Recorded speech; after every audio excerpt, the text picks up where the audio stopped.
وآخر دعواهم أن الحمد لله رب العالمين۔ شفا لینے کے لیے آپ کو 3 اصول زندگی میں کبھی بھی نہیں بھولنے چاہیے۔ سب سے پہلا اصول یقین بنانا پڑے گا، میں دنیا کے سارے ڈاکٹرز اکٹھے کر لوں، دنیا جہان کی قیمتی سے قیمتی دوائی لے لوں، علاج کروا لوں، شفا کس کے ہاتھ میں ہے؟ اللہ کے ہاتھ میں۔ جب تک یہ یقین نہیں ہے میرے بھائی، اس وقت تک کوئی کام نہیں بنے گا۔ شافی وہی ہے۔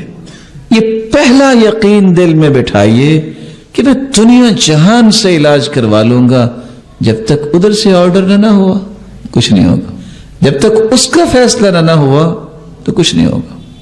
آج تھوڑی سی بیماری لمبی ہو جائے نا، یا اچانک سے ڈاکٹرز کہہ دے نہیں اب کوئی بات نہیں بننے والی، تو پھر پتہ کیا کرتے ہیں؟ ابھی وہ بیچارہ 4 روپے پہ پڑا ہوتا ہے، کہتا ہے ڈاکٹرز نے تو جواب دے دیا ہے، اب ہو سکتا ہے شام تک، یا چلو شاید 2 دن نکال لے۔ اور مجھے اس وقت حیرت ہوتی ہے جب کوئی محترم بھائی کال کرتا ہے، کہتا ہے جی ڈاکٹرز کہہ رہے ہیں اگر آپ نے وینٹیلیٹر پہ ہے اس وقت مریض، اگر وینٹیلیٹر آف کروا دیا اس کی ڈیتھ ہو جائے گی۔ سبحان اللہ، یعنی آپ کے وینٹیلیٹر اس کی روح پکڑ کے رکھی ہے کیا؟ یہ کس قدر عجیب بات ہے۔ جو سانس اس کے باقی ہیں وہ باقی ہیں، دنیا کی کوئی طاقت ان سانسوں کو بچا نہیں سکتی، اور اگر بچ گئے ہیں تو دنیا کی کوئی طاقت ان کو ختم نہیں کر سکتی۔ اس لیے یقین کر لیجئے شفا کا مالک اللہ ہے۔ اس لیے جب بھی شفا چاہیے تو رخ کس کی طرف کریں؟ اللہ کی طرف کریں۔ دوسرا اصول جو کبھی نہیں بھولنا چاہیے، دنیا کے اندر کوئی ایسی بیماری نہیں آئی جس کا اللہ نے علاج نہیں اتارا۔ آج آپ سوچ رہے ہوں گے جی کہاں ہے علاج کینسر کا، کہاں ہے علاج شوگر کا؟ حدیث سنیے، اسامہ بن شریک کہتے ہیں میں اللہ کے رسول صلی اللہ علیہ وسلم کے پاس آیا، صحابہ بیٹھے ہوئے تھے، اس طرح بیٹھے تھے جیسے ان کے سروں پہ پرندے بیٹھے ہیں، انہماک کے ساتھ، دائیں بائیں التفات نہیں کرتے تھے۔ میں نے سلام کہا، پھر میں بیٹھ گیا۔ کچھ دیہاتی ادھر سے آئے، کچھ ادھر سے آئے، اجازت ہے کہ کسی بیماری کا میں علاج کروا لیں؟ تو آپ نے فرمایا علاج کروایا کرو، اور سنو اللہ نے کوئی ایسی بیماری نہیں بنائی جس کا علاج نہیں بنایا سوائے ایک بیماری کا، الحرم، بڑھاپے کا علاج کوئی نہیں۔ بڑھاپا ہے، اب بڑھاپے کو جوانی میں کیسے بدلیں گے؟ ایسا نہیں ہو سکتا۔ اس لیے کہتے ہیں لوگ کاش جوانی واپس آ جائے، کاش یہ جوانی بکتی ہوتی۔ کہنے والا کہتے ہیں میں خرید ہی لیتا لیکن نہیں بکتی۔ دنیا میں کوئی ایسی بیماری نہیں آئی جس کی اللہ نے دوائی اور علاج نہ اتارا ہو۔ جو سمجھ لیتا ہے، جس کے پاس علم ہے وہ علاج کر لیتا ہے، جو جاہل ہے وہ علاج نہیں کر سکتا۔ اچھے ڈاکٹرز کی نشانی یہ ہوتی ہے نا، ڈائیگنوز کرتا ہے، مختلف قسم کی رپورٹس لیتا ہے، یہ اس کی سمجھداری کی بات ہے۔ اور جو بادشاہ قسم کے ڈاکٹر ہوتے ہیں، ہاتھ رکھا پتہ نہیں کیا ان کو ملا ہے، 9-10 گولیاں ڈالی رنگ برنگی، اور ذہن میں کیا ہوتا ہے کوئی تو اثر کرے گی نا۔ وہ اثر کیسا ہوتا ہے؟ وہ قبرستان کی آبادی بڑھ جاتی ہے۔ جو جان لیتا ہے علاج کر لیتا ہے۔ تو یہ بات دوسرا اصول طے ہو گیا کہ دنیا میں کوئی بیماری لا علاج نہیں۔ جب ہم یہ سمجھ لیتے ہیں نا کہ لا علاج نہیں ہے تو پھر ہم کوشش بھی کرتے ہیں۔ جب ہم کہتے ہیں نا بس ڈاکٹر صاحب نے کہہ دیا ہے اب تو گنجائش کوئی نہیں ہے، اور میں آپ کو ریالٹی بتا رہا ہوں، انسان کو ویسے بھی ریئلسٹک ہونا چاہیے کہ حقیقت کیا ہے۔ اور ڈاکٹرز کیا کہتے ہیں؟ اب امید نہیں۔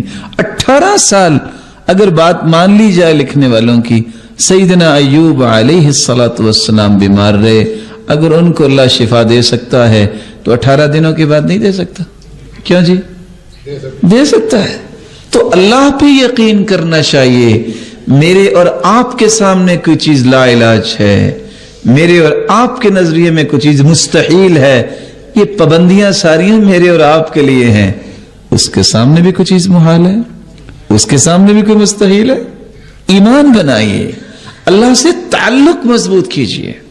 تیسرا اصول، علاج ضرور کروائیں لیکن حرام چیز سے علاج کروانا جائز نہیں ہے۔ ان اللہ حیث خلق الداء خلق الدواء فتداووا ولا تتداووا بحرام۔ اللہ نے جہاں بیماری اتاری ہے نا، اس کا علاج بھی اتارا ہے۔ علاج کروایا کرو، یہ سنت ہے، لیکن حرام چیز سے علاج نہ کروایا کرو۔ بلکہ رسول اللہ صلی اللہ علیہ وآلہ وسلم کے پاس طارق بن سوید الجعفی آئے اور آ کے کہتے ہیں شراب کے بارے میں کیا خیال ہے؟ کہا حرام ہے۔ کہا میں تو دوائی میں ڈالتا ہوں۔ صحیح مسلم کی روایت ہے 1984، سنو یہ شراب تو خود بیماری ہے، یہ دوائی نہیں ہے۔ اور ایک شخص نے آ کے یہ کہا جیسے آج لوگ بھی کہتے ہیں بس یہ ذرا حقہ لے لیتے ہیں، کھانا ہضم ہو جاتا ہے۔ روایت کہتی ہے ضحاک بن مزاحم بیان کرتے ہیں یہ نبیذ کی شراب تم کیوں پیتے ہو؟ کہتے ہیں ہاضمے کے لیے اچھی ہے، کھانا ذرا ہضم ہو جاتا ہے، دیکھنا شاید کھانا اتنا ہضم نہ ہوئے تمہاری عقل اور تمہارا دین زیادہ ہضم ہو جائے۔ یہ نہیں ہو سکتا، کیونکہ حدیث کہتی ہے ان اللہ لم يجعل شفاء امتی فيما حرم علیکم، اللہ تعالیٰ نے اس چیز میں شفا رکھی ہی نہیں ہے جس کو حرام کر دیا ہے۔ اب آپ کہو کہ چمگادڑ کا جو سوپ پیا جائے اور کہے کہ شفا مل جائے، یہ کہاں سے آیا کرونا؟ کبھی آپ سوچ سکتے ہیں یہ بھی گوشت ہے، یہ بھی گوشت ہے، اب مینڈک جو کھائے اور کہے کہ میں صحت مند رہوں، کیسے رہے گا؟ یہ اللہ کے فیصلے ہیں۔